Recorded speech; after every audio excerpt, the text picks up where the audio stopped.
Nomu the Marauder. Oh, this is going to be fun. I just got my ass handed to me, these bloody creatures. Is that him again? Oh no, no.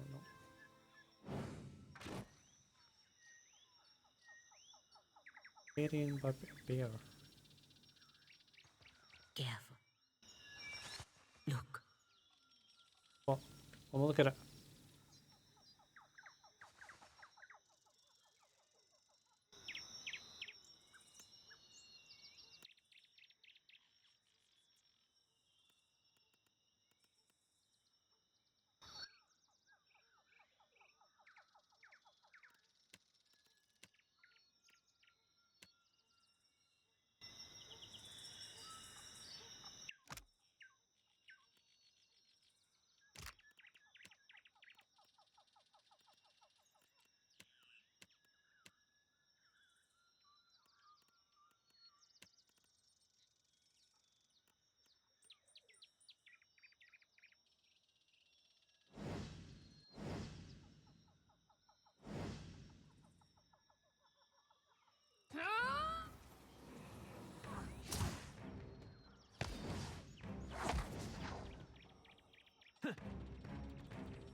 Perfecto.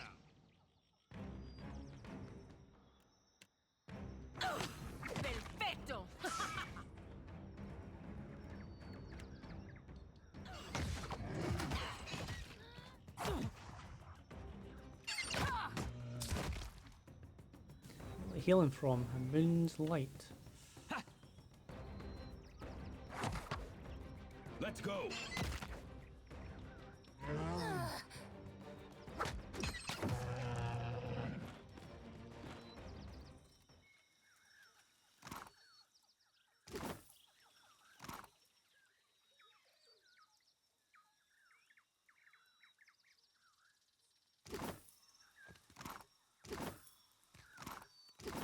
Ishi, quiet time. Quite a time. Ado, my hunter. To what do I owe this delight? She joins the goddess of death and beyond. My first bounty to pay off. An exciting day for us both. Maybe it's not much, but as I make more deals, more pyres will be available, Ak? Bounties are available. I finally managed to land the rights to a bounty of value. You may not like it. There is a thirsty drake who roosts near an oasis northeast of Maja Island. An important site for refilling canteens. The local tribes call him Purakeo, after a sea dragon of legend. Even so, they have no love for this water thief. You got it. Kill, kill, kill. I like it. No apology. Missed your company. You just miss having someone standing in front of you when Isomir insults half the people in a room. She won't try to touch your feathers again. That's for certain.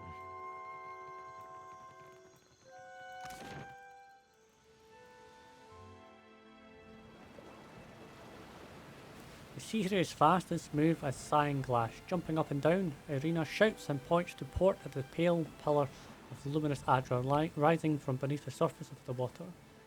Takes you closer. Much of the stone is encrusted with coral, but the visible portion coil above water is long, looping spirals. Adra normally goes in large pillars, but this formation looks almost like 7 tentacles of some terrible sea monster grasping the sky. So old, had to be in within. Even you could do that. That's Audra's slow, steady work. The Adra catches the sunlight gleaming as it glows from within. Indeed, it's hard to tell whether Adra's strange contours have been shaped by slow wear of the sea or distorted by it, and something about the ambiguity makes the vision all the more extraordinary. The rest of the crew chimes in, excuse me, debating the wanderer's meaning and origin in low, odd voice.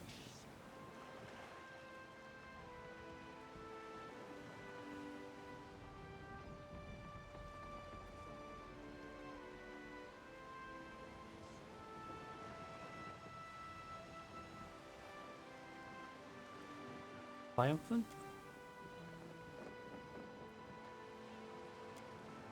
That in there.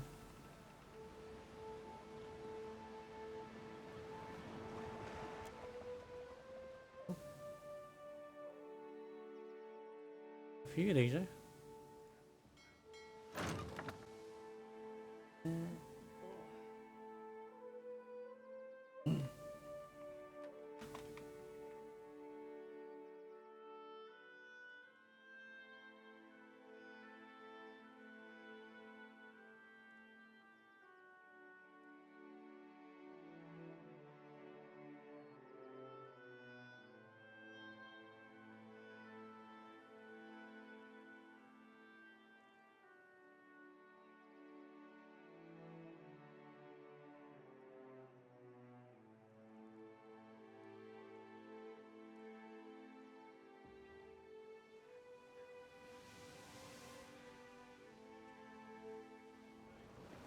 Water darkens off the starboard bow of your ship, and jagged spurs and spits rise from the waves in near distance. Raised voices carry from the helm. Gestures towards the broken water. We can cut days from our journey through here. But Badu is clenching the wheel with white-knuckled determination. I don't care if it would fill our hold with rum. We're not sailing through a reef. Captain, help me take sense of rum-dum digger.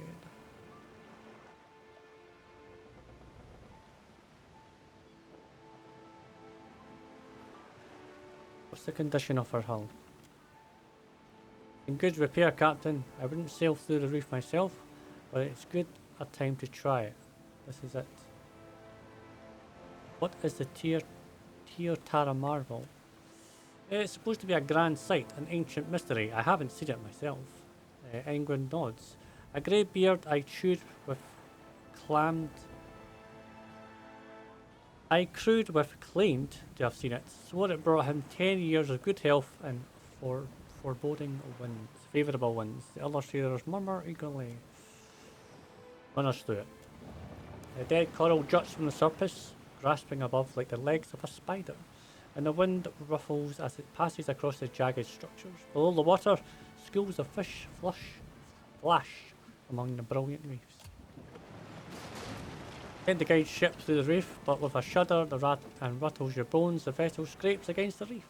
A sound of tearing wood echoes across the deck, and hands scatter, descending into the hold to locate and repair any damage before it spoils the stores.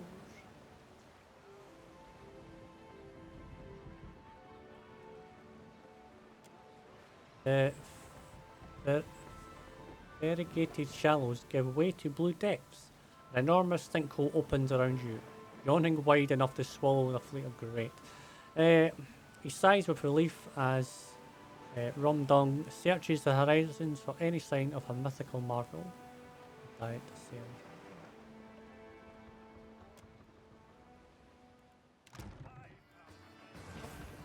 Take him down!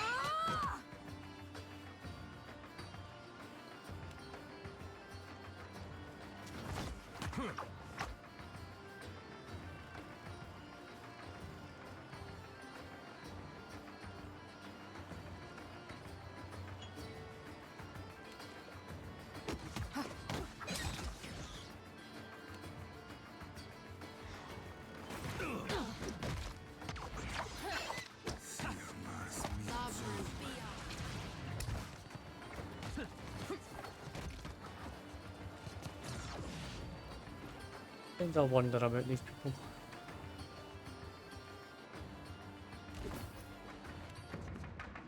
I do, folks. Sometimes. Howling Gorge.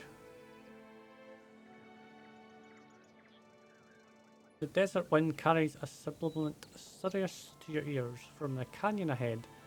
Punctuated by cracks and pops, it reminds you of eggs in a hot pan or a fire in dry brush. The low growl that accompanies it, however, raises the hair on your back and neck. Listen. The sound resolves into a rhythmic chittering, slowly and cynical, rising and falling. It sounds like a chorus of voices. Inhuman voices. Mia nods to you and raises an arm. Asiki takes wing, streaking into the sky, and soon he is nothing but a small dot circling above you. He returns a few moments later. And one drake and a handful of syrups. You can get the drop on them if you're careful. He's a good boy.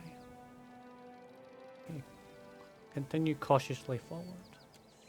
You carefully enter the desert canyon, keeping to the shade cast by the tall standing stones. Ahead of you, a group of syrups chants, hopping back and forth with skinny legs, shaking their spears. Netted between them rises the black, leathery form of a drake. The creature's ring rise above it as it tears at the corpse of a boar at his feet. With a mighty twist of its muscular neck, the drake tears the boar in half. It rises up on its legs, lifting its head, and swallows the back half of the boar whole. A lump of the animal visibly travels down the reptile's throat.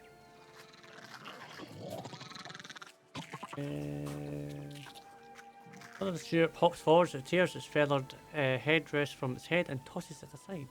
It drops its staff for a moment later and spreads its arms before the drake.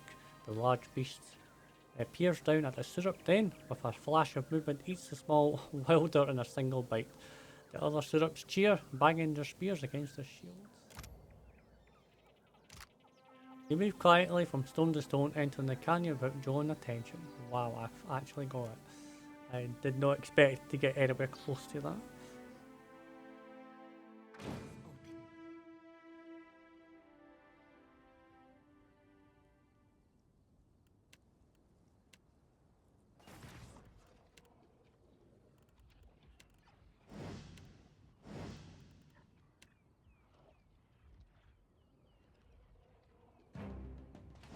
Take him down.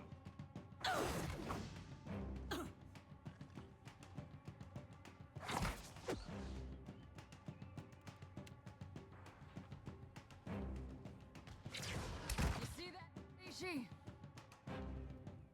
I have been poisoned. Happy to oblige.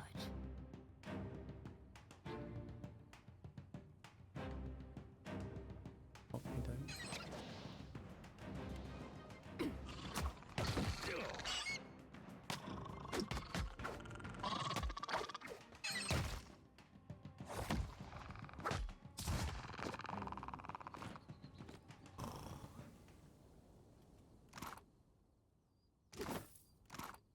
You were saying? Bro, what was I saying?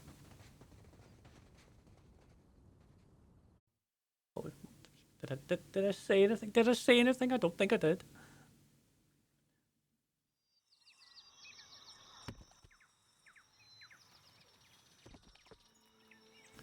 Howling Gorge.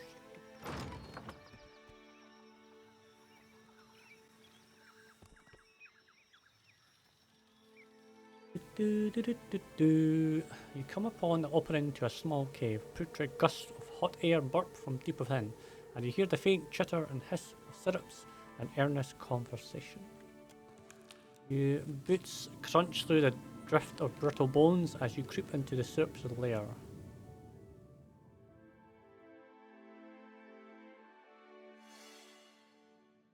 Eyes open.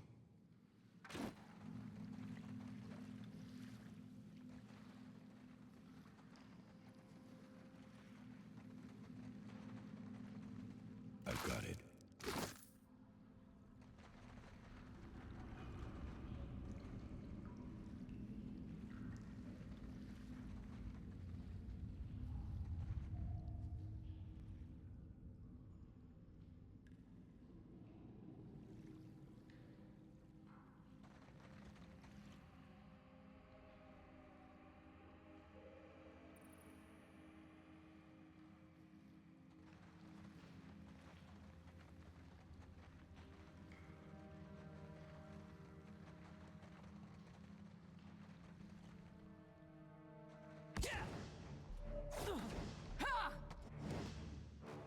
Let's go.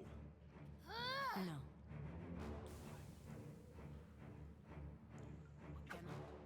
Some assistance, please. That is bold. She just went right through everybody. Thanks for that.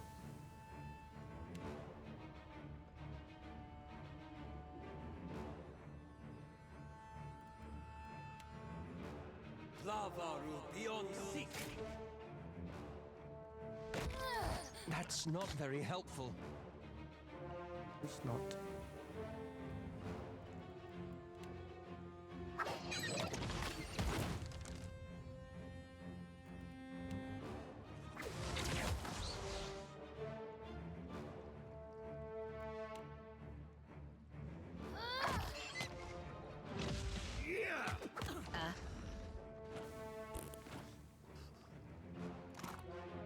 It ended badly because the lady decided, you know what, I'm just going to go right in front of you. Sounds like a good idea, right?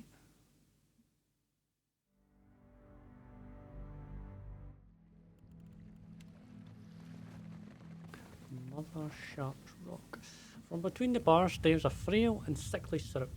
It shrinks when you near, pressing itself into the furthest corner of its cage, trembling. Around the neck are the remains of a beraggled feathered crest. Paint is smeared across his face, but the paint is old, flaking. It hasn't been reapplied for some time. The syrup's regala tells you they must have been an important figure in the tribe, perhaps a high priest, a mother, but the condition makes clear that these days are long past. What happened to you? The syrup watches you with an unreadable expression as its face and says nothing. Break the cage open. You deftly pop the poorly crafted lock off the cage.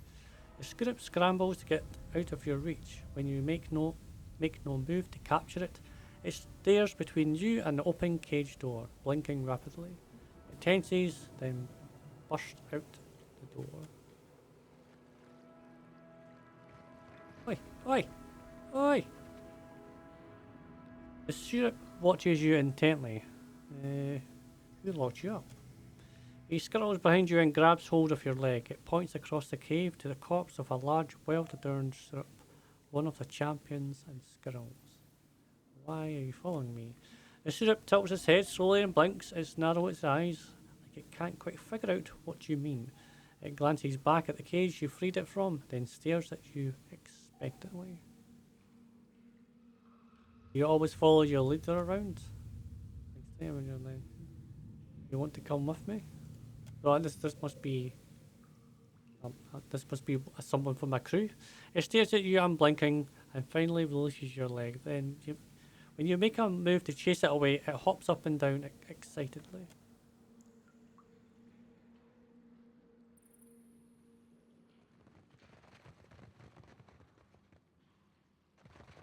No idea.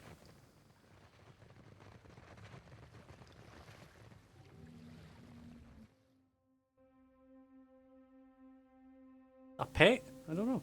What the hell is it? Island name. Oh, I can name the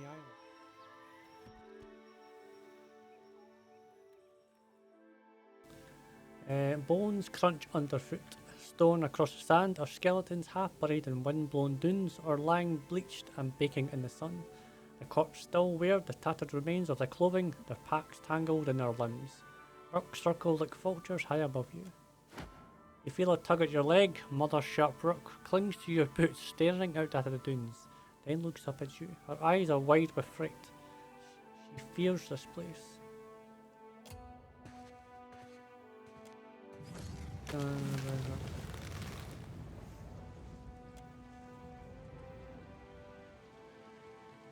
Fears this place.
What is it? It never wants to seem to attack. Quite annoying.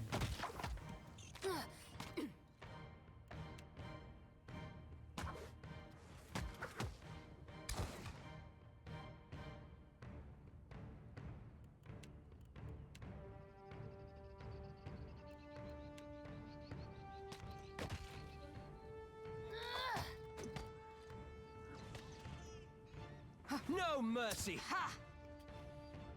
Yeah.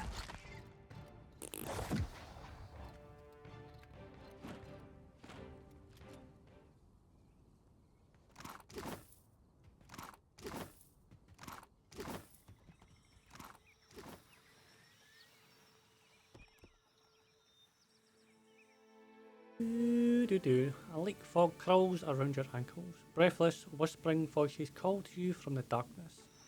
They cry in half-uttering sentences and moans, gurgles, screams. What few words you can make out amongst the chorus beg for mercy, for an end to their pain. Wind around your torso and cling to your skin. The cries become shouts and the chorus screams. The fog thickens until you see nothing but its swirling ghostly shape.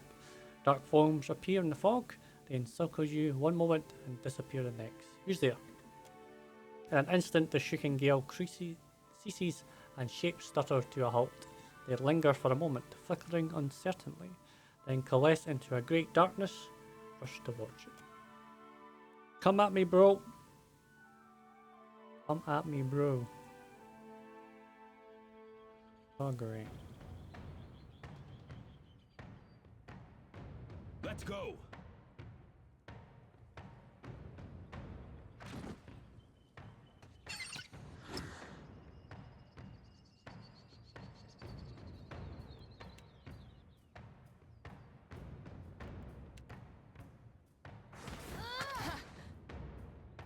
Yes, Elo, don't do anything. Good lad.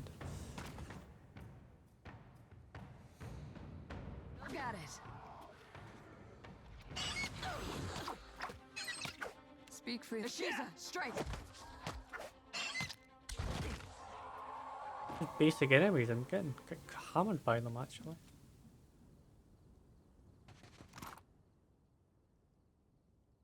Accuracy against spirits. Ishi. Quiet Quite time. nicely.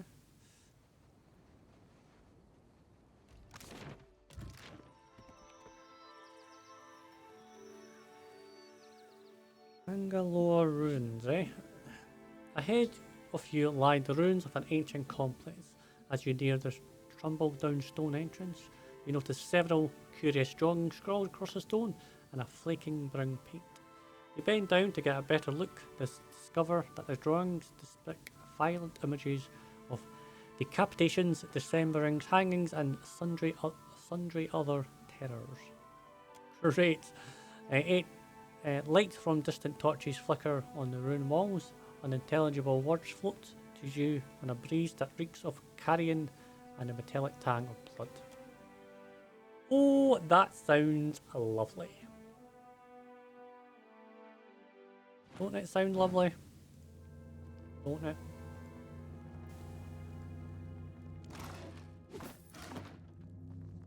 They don't.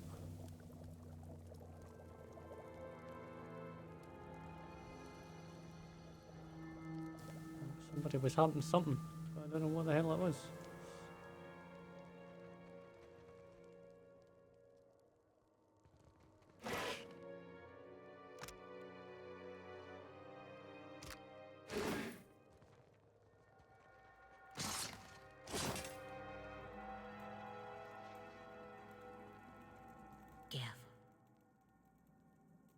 Captain Ashton.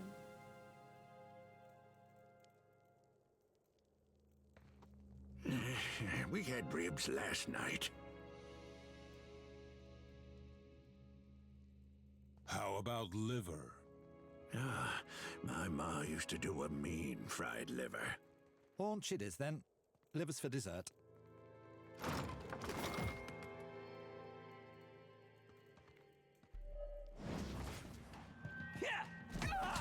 I don't.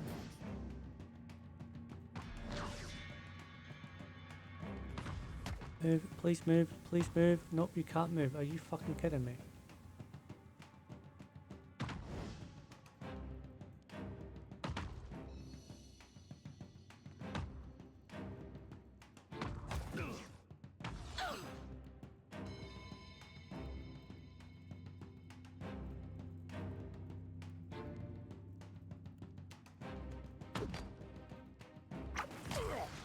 No. Cannot do it.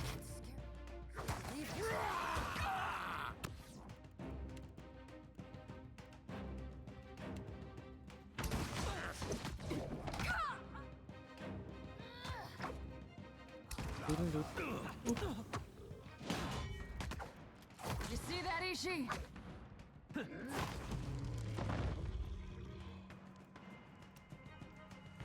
I've got it. Nasty, man. Nasty.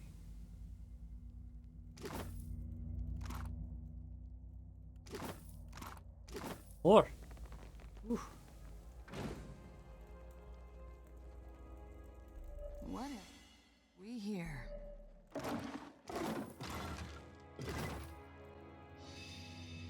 Red. You find a middle-aged dwarf tied to a post. A pillar of bloody refuse scattered at his feet. His beard is matted mess and his face is streaked with dirt. Despite his haggard state, he twists against his bonds when you approach. Bless your neckers. You're just in time. Another moment more and I would have been dinner. What happened here? It's a right sorry tale, I'm afraid to say. Our ship, a beautiful ship she was too, ran aground in a storm. Waves so high we couldn't see a damn thing, you understand? Come to discover this here island's about as barren as an ancient lecher's bed. Not a scrap of nothing edible on it. And none of us were especially keen to take our turn about the wheel, so... Trails off and unable to meet your eye. As the months wore on and no one came looking for us, we started running low on crew and, victuals. I think what few of us were left here at the end might have gone a little nutty. Giordu Red-Handed of the Impostors Lament. Well, formerly of the Impostors Lament. You laughed a little too loudly. Something of a lifelong deckhand I am. Picked up cooking in the last few months, too. Meat's be my speciality. Another person. On account of the, well, you know, the business here. With the cannibalism. Cannibalism. Right. My wrists thank you mightily. Takes a moment to flex and bend his hands, working the circulation back into them. His lips twist into a grimace when he runs his fingers over the deep brushes the ropes left. Deep bruises. My word, man. I'm almost dying here, folks. Okay, I think I'll call it here. Say, you got a ship? Couldn't get here without one, right? You by chance have any spots open for an old dwarf like me? I might not look it, but I'm a deft hand with the rigging. Can even cook some. Yep. I owe you one, Captain. A debt like this, I'm not sure I'll ever be able to repay you. You like stew? I got a great recipe. Flavor's real different, like nothing you ever tasted. I'll make it for you. You know, and thanks. He gives you a quick wink and a nod before heading back to the ship.